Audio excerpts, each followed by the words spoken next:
Hello everyone, তখন আমি তোমাদের সাথে ভালো করে ভিডিওটা দেখাতে পাইনি, তাই ভাবলাম এখন আরেকবার করি। কিন্তু ভিডিওটা আমি করিনি, অন্য কেউ করেছিল, তাই ভালো করে ক্যামেরাটা ধরতে পারিনি। ঠিক আছে, তো দেখতেই পাবে।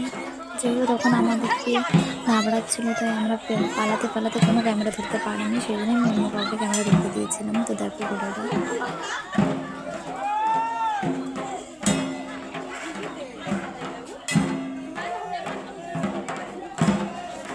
দেখতে পাচ্ছ, ওই কালী ঠাকুরটাও কয়লা খাচ্ছে। ঠিক আছে,